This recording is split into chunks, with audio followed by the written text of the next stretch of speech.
अस्सलाम वालेकुम स्टूडेंट्स, मैं हूं आपका टीचर अलमदार हुसैन और हम पढ़ रहे हैं बेसिक इलेक्ट्रॉनिक्स। आज हम बेसिक इलेक्ट्रॉनिक्स का चैप्टर नंबर 8 स्टार्ट करने जा रहे हैं जो कि आईसी से रिलेटेड है। ठीक है, और आईसी किस चीज़ का एब्रीवेशन है? आईसी एब्रीवेशन है इंटीग्रेटेड सर्किट्स का। इंटीग्रेटेड सर्किट्स क्या होते हैं? देखिए, इलेक्ट्रॉनिक्स के बहुत सारे मकासद हैं और वो सारे के सारे इंसान की ज़िंदगी को सहल, पूरा आसाइश और आरामदेह बनाने के लिए हैं। उनमें से एक मकसद ये है कि चीज़ों का साइज़ कम करना, रिड्यूस करना, डिवाइसेस का साइज़ रिड्यूस करना। खुद इमेजिन करें कि वो कंप्यूटर जो सबसे पहले इजाद हुआ और वो सिर्फ 4 फंक्शन कर सकता था, जिसके अंदर जमा, तफरीक, ज़रब, तकसीम का फंक्शन था, और वो कंप्यूटर एक डबल डेकर बस जितना था। आज वो फीचर आपके अपने मोबाइल के एक छोटे से कोने में, एक छोटे से फीचर की सूरत में पड़ा है और उससे कई गुना बड़े फीचर आपके मोबाइल में हैं। जबकि डिवाइस का साइज़ अगर आप देखें तो वो इतना छोटा है कि आप उसे अपनी जेब में उठा के फिर रहे हैं।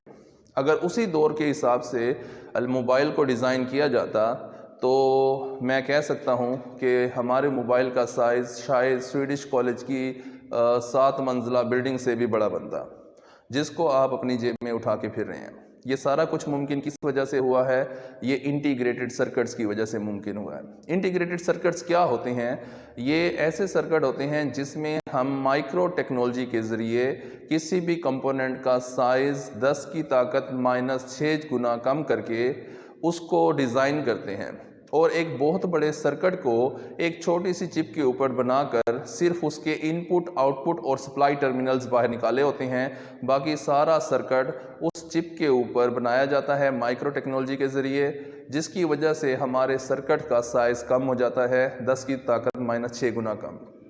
अब तक हमारा जो काम था वो माइक्रो टेक्नोलॉजी पर चल रहा था। अब लेटेस्ट टेक्नोलॉजी नैनो टेक्नोलॉजी आ रही है जो कि कंपोनेंट्स का साइज़ 10 की ताकत -9 गुना कम कर रही है। ठीक हो गया, इसके ऊपर काम हो रहा है। इसकी एक मिसाल ले लेते हैं। जैसे हमारे पास एक मेमोरी कार्ड है, हम मोबाइल में डालते हैं, फ़र्ज़ करते हैं 2 GB का मेमोरी कार्ड है।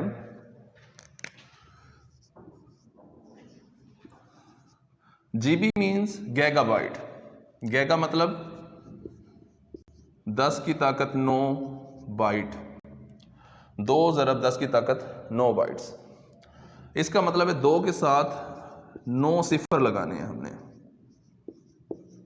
इकाई, दहाई, सैकड़ा, हज़ार, 10,000, लाख, 10 लाख, करोड़, 10 करोड़, अरब।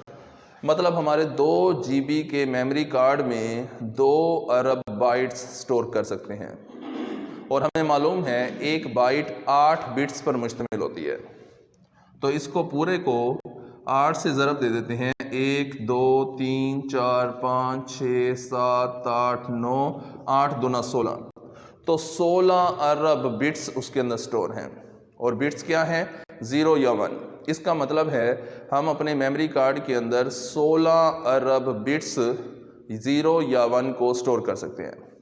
हम डिजिटल इलेक्ट्रॉनिक्स में पढ़ चुके हैं, सॉरी वैसे आप सेकेंड ईयर में हैं तो आगे पढ़ेंगे आप, तो आप डिजिटल इलेक्ट्रॉनिक्स में जब थर्ड ईयर में आएंगे तो आप पढ़ेंगे कि एक बिट को स्टोर करने के लिए एक फ्लिप फ्लॉप बनाया जाता है, और एक फ्लिप फ्लॉप बजाते खुद 4 नैंड गेट्स पर मुश्तमिल होता है। तो इसका मतलब है अगर हम वही 2 GB का मेमोरी कार्ड लें तो उसके अंदर 16 अरब बिट्स को स्टोर करने के लिए 16 अरब फ्लिप फ्लॉप लगाने पड़ेंगे।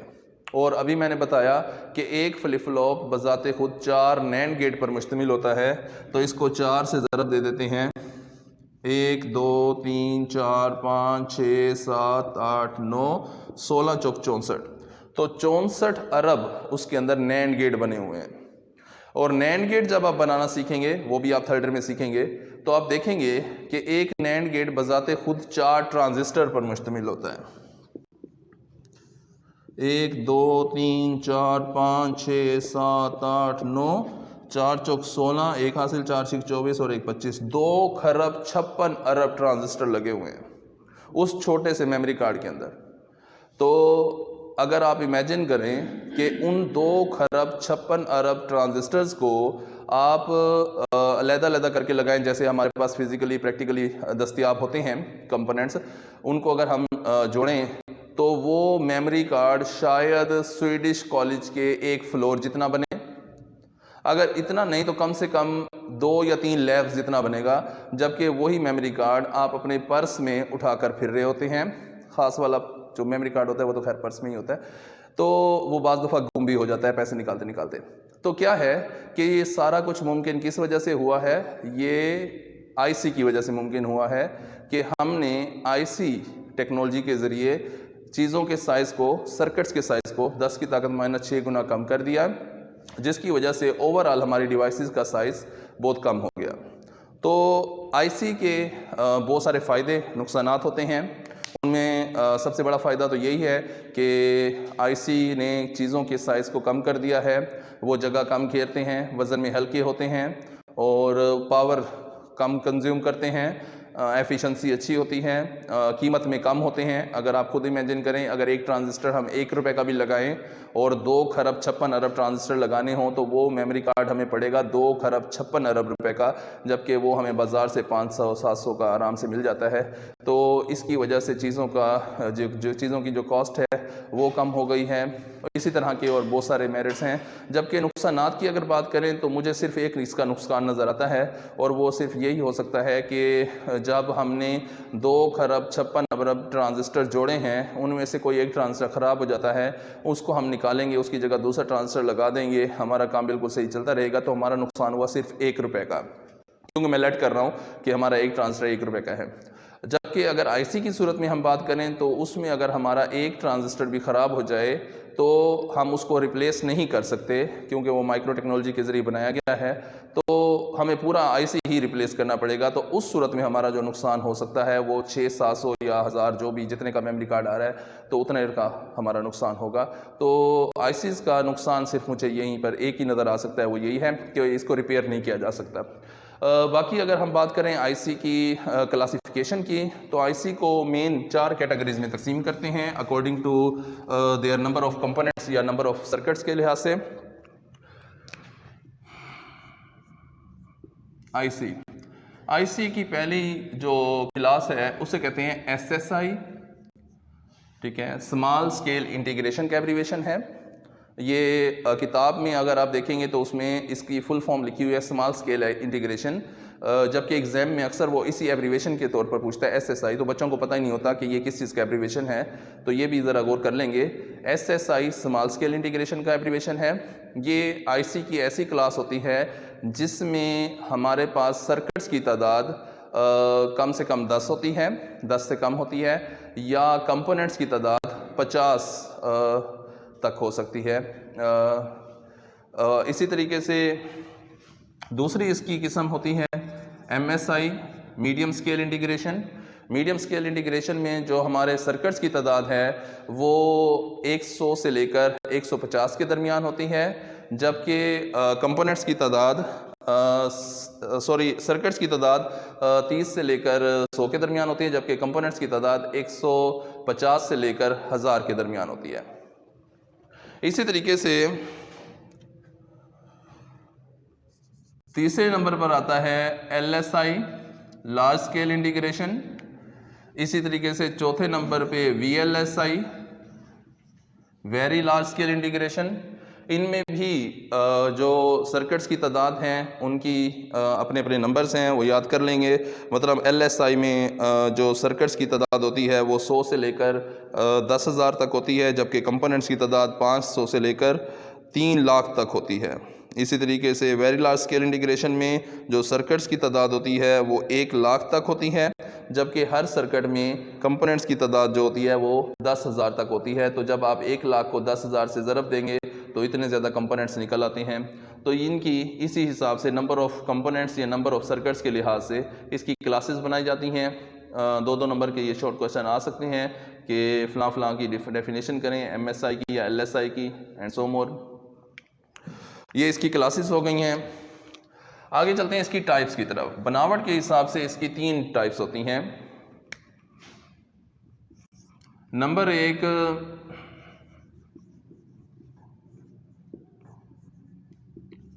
Monolithic IC, number 2 thin film,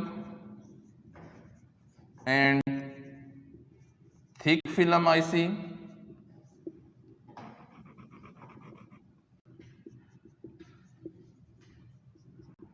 number 3 hybrid या multi chip IC.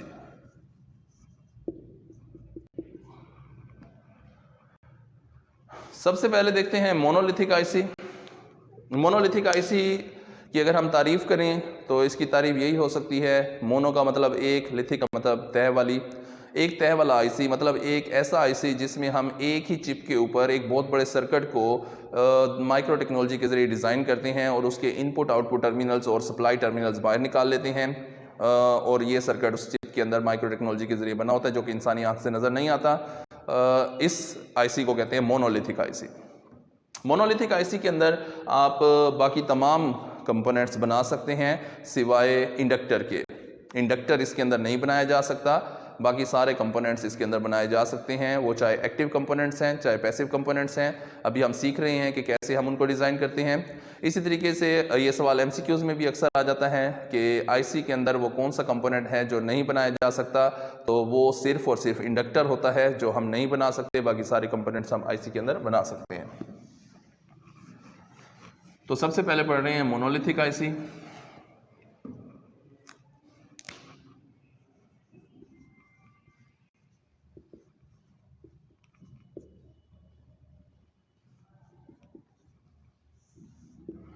Monolithic IC में हम देखते हैं कि कैसे हम मुख्तलिफ़ किस्म के कंपोनेंट्स को बना सकते हैं। तो सबसे पहले हम सीख रहे हैं एक मज़ामत को बनाना।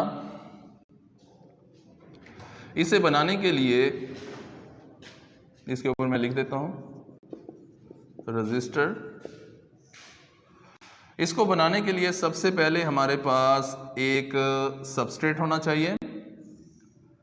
सबस्ट्रेट हमारे पास एक खालिस सेमीकंडक्टर मटेरियल होता है, वो सिलिकॉन या जर्मीनियम ले सकते हैं, और इसके ऊपर हम एक एंटी मटेरियल को रखते हैं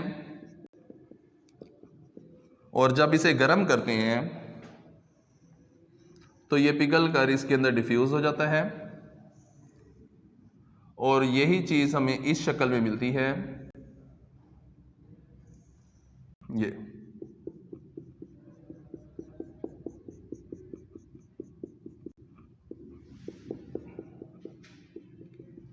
एक टर्मिनल हम यहाँ से निकाल लेते हैं, एक टर्मिनल यहाँ से निकाल लेते हैं। अगर हम यहाँ से करंट को इन करते हैं तो वो यहाँ से आउट होगा, तो करंट को यहाँ से यहाँ तक गुजरने के दौरान इस मटेरियल में से गुजरना है। इस मटेरियल के डोपिंग लेवल को चेंज करके या लॉज ऑफ रेजिस्टेंस के मुताबिक L is directly proportional to RK and A is inversely proportional to RK, हम इनकी लंबाई, इनकी चौड़ाई या इनकी डोपिंग लेवल को कंट्रोल करके हम इनकी रेजिस्टेंस डिसाइड करते हैं कि कितनी मज़ामत हमने बनानी है, और इस तरीके से ये हमारा एक रजिस्टर बन गया है। अगर हमने इसमें डायोड बनाना है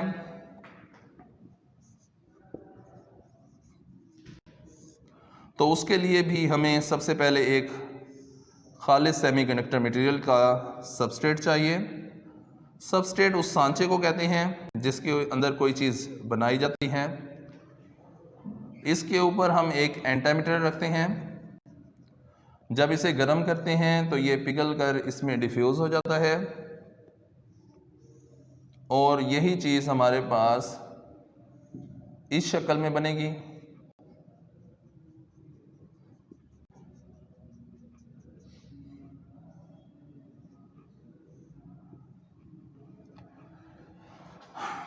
सॉरी,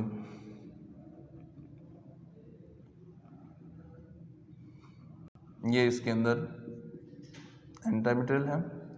अब हम इसके ऊपर एक छोटा सा पी मटेरियल रखते हैं और जब इसे गर्म करते हैं तो ये भी पिघल कर इसमें डिफ्यूज़ हो जाता है और यही चीज़ हमारे पास इस शक्ल में बन जाएगी।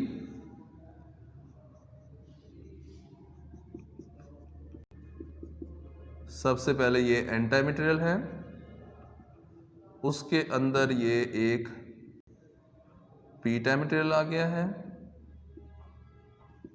एक टर्मिनल यहाँ से निकालते हैं, एक टर्मिनल यहाँ से निकालते हैं। जो पॉजिटिव से निकाला है वो एनोड, जो नेगेटिव से निकाला है कैथोड।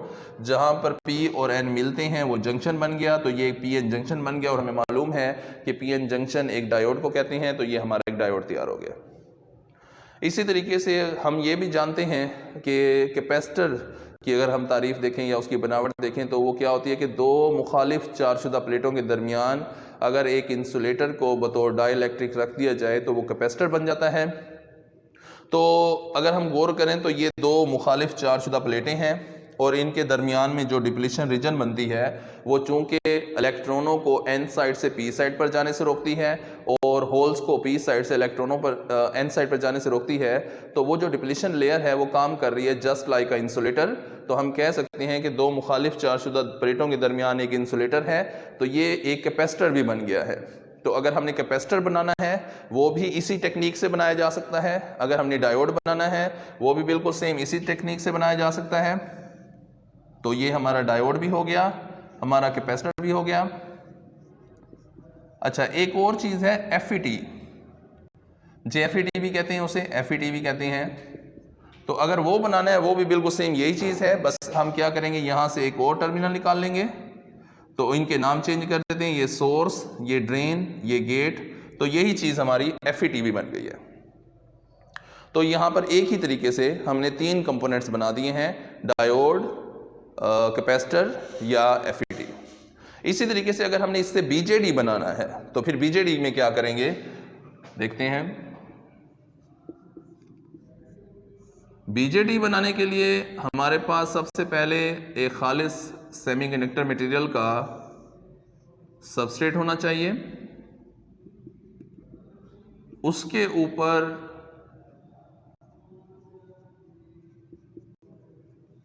हम एक एन टाइप मटेरियल रखकर इसे गर्म करते हैं, तो ये पिघल कर इसमें डिफ्यूज हो जाता है और यही चीज़ हमारे पास इस शक्ल में हासिल होती है। ये नीचे सबस्ट्रेट है और इसके अंदर ये एन टाइप मटेरियल आ गया है। फिर इसके ऊपर एक छोटा सा पी टाइप मटेरियल रखते हैं, इसको जब गर्म करते हैं तो ये इसके अंदर डिफ्यूज हो जाता है और यही चीज़ हमारे पास इस शक्ल में बन जाती है। ये नीचे एन टाइप मटेरियल है, उसके साथ ये एक पी टाइप मटेरियल आ गया। अब हम इसके ऊपर एक एन टाइप मटेरियल रखते हैं, इसको जब गर्म करते हैं तो ये भी पिघल कर इसमें डिफ्यूज हो जाता है और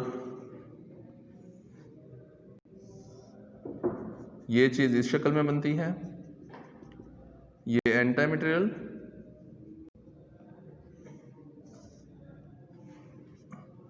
पी टाइप मटेरियल और फिर ये दोबारा एक एन टाइप मटेरियल। एक टर्मिनल यहाँ से निकालते हैं, एक टर्मिनल यहाँ से, एक टर्मिनल यहाँ से, अमीटर,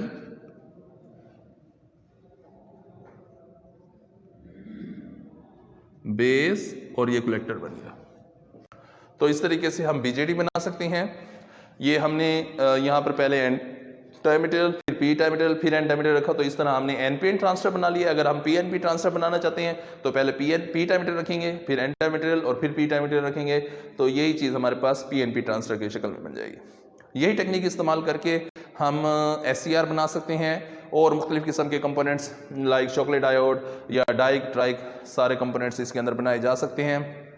तो मोनोलिथिक IC में हम डिफ्यूजन टेक्नोलॉजी के ज़रिए मुख्तलिफ़ किस्म के कंपोनेंट्स डिज़ाइन कर सकते हैं। ये मैंने सारे कंपोनेंट्स को अलग अलग डिज़ाइन करना सिखाया है, तो एक ही चिप के ऊपर सारे कंपोनेंट्स को इकट्ठा भी बनाया जा सकता है और फिर बाद में उनके इंटरनली कनेक्शन दे दिए जाते हैं और आउटपुट की तरफ सिर्फ बस इनपुट और आउटपुट और सप्लाई टर्मिनल्स निकाल दिए जाते हैं। बाकी सारा कुछ एक पैकिंग में बंद करके हमें बाज़ार से दस्तयाब हो जाता है और इस पूरी पैकिंग को आईसी कहते हैं, इंटीग्रेटेड सर्किट कहते हैं। ओके हो गया। अब चलते हैं इसकी दूसरी किस्म की तरफ। दूसरी किस्म में थिक फिल्म और थिन फिल्म आईसी हैं। थिक फिल्म और थिन फिल्म आईसी एक ऐसे आईसी होते हैं जिनमें एक्टिव कंपोनेंट्स नहीं बनाए जा सकते, सिर्फ और सिर्फ पैसिव कंपोनेंट्स बनाते हैं। हमें मालूम है एक्टिव कंपोनेंट्स ऐसे कंपोनेंट्स होते हैं जो किसी भी टारगेट को चेस करने के लिए मेन रोल अदा करते हैं, तो वो एक्टिव कंपोनेंट्स कहलाते हैं। पैसिव कंपोनेंट्स वो कंपोनेंट्स होते हैं जो एक्टिव कंपोनेंट्स को टारगेट चेस करने के लिए मदद दे रहे होते हैं, सपोर्टिंग स्टाफ के तौर पर काम कर रहे होते हैं, वो पैसिव कंपोनेंट्स कहलाते हैं। जैसे हम अगर एक फिल्म देखते हैं, वो फिल्म असल में कहानी है एक हीरो की और एक हीरोइन की, जबकि उसके अंदर और बाकी किरदार होते हैं। जैसे हीरो की माँ है जो बेचारी घरों में काम करके उसको पढ़ा रही है, और हीरोइन का बाप है जो स्मगलर है, जालिम समाज बन जाता है, और इसी तरह के हीरो के दोस्त, हीरोइन की सहेलियाँ, फला फला फला, ये सारे सपोर्टिंग स्टाफ होते हैं जो कहानी को मुकम्मल करने के लिए होते हैं। इन्हें कहते हैं ये पैसिव कंपोनेंट्स हैं। तो इसी तरीके से इलेक्ट्रॉनिक्स के सर्किट्स के अंदर भी कुछ कंपोनेंट्स होते हैं जो मेन किरदार अदा कर रहे होते हैं, वो एक्टिव कंपोनेंट्स होते हैं। जो कुछ कंपोनेंट्स उनको सपोर्ट कर रहे होते हैं, उनका टारगेट चेस करने के लिए मदद दे रहे होते हैं, तो वो पैसिव कंपोनेंट्स कहलाते हैं। तो अब तक जो हमने मोनोलिथिक आईसी पढ़ा है उसमें हम सारे एक्टिव कंपोनेंट्स भी बना सकते हैं, पैसिव कंपोनेंट्स भी बना सकते हैं, लेकिन पैसिव कंपोनेंट्स में सिर्फ इंडक्टर वाहिद ऐसा कंपोनेंट है जो हम मोनोलिथिक आईसी में नहीं बना सकते, या किसी भी आईसी में नहीं बना सकते, वो बाहर से लगाने पड़ते हैं। जबकि अगर हम बात करें थिक फिल्म और थिन फिल्म आईसी की, तो ये ऐसे आईसी होते हैं जिनमें हम सिर्फ पैसिव कंपोनेंट्स बना सकते हैं, एक्टिव कंपोनेंट इसमें नहीं बना जा सकते, और पैसिव कंपोनेंट्स के तौर पर भी हम सिर्फ इसमें मज़ामतें बना सकते हैं, रजिस्टर वगैरह बना जा सकते हैं, बाकी कंपोनेंट नहीं बनाते।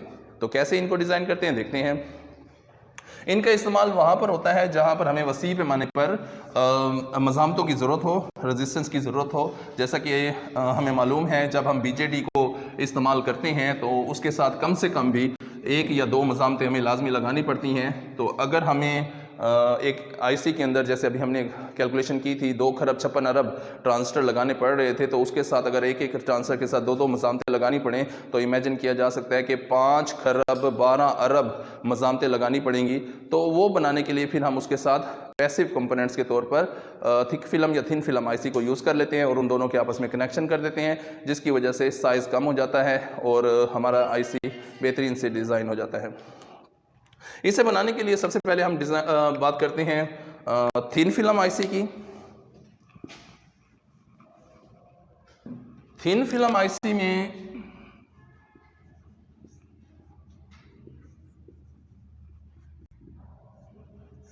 जिस चिप के ऊपर हमने आईसी बनाने होते हैं, सॉरी मज़ामतें बनानी होती हैं, उसके ऊपर छोटे छोटे स्पॉट्स बना दिए जाते हैं, गड़े जो कि अंदर से हल होते हैं, और फिर इसके ऊपर हम पेंट कर देते हैं कार्बन मटेरियल का। हमें मालूम है कि जितनी भी मज़ामतें हैं वो कार्बन को इस्तेमाल करके बनाई जाती हैं। फर्स्ट ईयर में 115 में आपने मज़ामतों की टाइप्स पढ़ी होंगी, तो उनमें carbon compound register, wire bound register, thick film carbon register, thin film carbon register, ये 4 किस्में होती हैं रजिस्टर बनाने की। इनमें से सिर्फ वायर बाउंड रजिस्टर के अलावा बाकी सारी मज़ामतें कार्बन मटेरियल को इस्तेमाल करके बनाई जाती हैं। तो इसके बाद हम इसके ऊपर कार्बन मटेरियल का पेंट कर देते हैं। जब इसको हीटअप करते हैं तो वो पिघल कर इन गड़ों में इकट्ठा हो जाता है और फिर वो सारी मज़ामतें इकट्ठी हो जाती हैं और फिर हम इनमें से कनेक्शन निकाल लेते हैं 2-2, और इस तरह हमारे पास एक ही टाइम में बहुत सारे मज़ामतें इकट्ठी हो गई हैं। इसको कहते हैं thin film IC. Thick film IC की बात करें तो वो भी बिल्कुल सेम इसी तरह होता है, बस उसमें हम कार्बन की गढ़ों में भरने की बजाय कार्बन की चिप्स इस्तेमाल कर जाते हैं और उसको फिर जोड़ दिया जाता है इस आईसी के ऊपर इन कार्बन की जो चिप्स हैं इनकी लंबाई और इनकी चौड़ाई का इन्हिसार मज़ामत पर होता है। मतलब हमें लॉज ऑफ रेजिस्टेंस में हम पढ़ चुके हैं, R is directly proportional to R के and R is inversely proportional to A के। अगर लंबाई ज़्यादा होगी तो मज़ामत ज़्यादा होगी, अगर लंबाई कम होगी तो मज़ामत कम होगी। इसी तरीके से area is inversely proportional to resistance के, अगर एरिया कम होगा तो मज़ामत ज़्यादा होगी, एरिया ज़्यादा होगा तो मज़ामत कम होगी। शायद मैं भूल गया हूँ, एरिया ज़्यादा होगा तो मज़ामत कम होगी, एरिया कम होगा तो मज़ामत ज़्यादा होगी। एनीवे, तो इस तरीके से ये दोनों लॉज को यूज़ करके हम इनकी लंबाई और चौड़ाई के हिसाब से हम इनकी मज़ामत की वैल्यू डिसाइड करते हैं और एक ही चिप के ऊपर बहुत सारे कार्बन मटेरियल की चिप्स को जोड़कर हम मुख्तलिफ वैल्यूज़ के रजिस्टर बना सकते हैं और फिर उनके टर्मिनल्स निकाल लिए जाते हैं। तो इनके ऊपर सिर्फ और सिर्फ मज़ामतें बनाई जाती हैं थिन फिल्म आईसी के अंदर और थिक फिल्म आईसी के अंदर। अब अगर हम बात करें हाइब्रिड या मल्टी चिप आईसी, ये ऐसे आईसी होते हैं जिनमें हम बहुत सारे आईसीयों को इकट्ठा करके एक आईसी बनाते हैं। वो एक कार्ड की सूरत में हमारे पास दस्तयाब होते हैं। इसकी मिसाल एक बेहतरीन हमारे पास है रैम की। अगर हम बाजार से रैम लाते हैं तो उसके ऊपर देखें तो बहुत सारे आईसी मिले हुए होते हैं और वो एक कार्ड की सूरत में होता है। तो हाइब्रिड या मल्टी चिप आईसी ऐसे आईसी को कहते हैं जो बहुत सारे आईसीयों का मजमुआ होती है और वो एक कार्ड की शक्ल में हमारे पास दस्तयाब होते हैं। ये मुख्तलिफ किस्म के कार्ड्स हो सकते हैं। अक्सर इंडस्ट्रीज़ मुख्तलिफ कार्ड्स अपने पास स्टोर रूम में रखते हैं स्पेयर। अगर कोई कार्ड ख़राब हो जाता है तो उसे रिप्लेस कर दिया जाता है फ़ौरन और वो काम चलता रहता है। इस आईसी को कहते हैं हाइब्रिड या मल्टी चिप आईसी।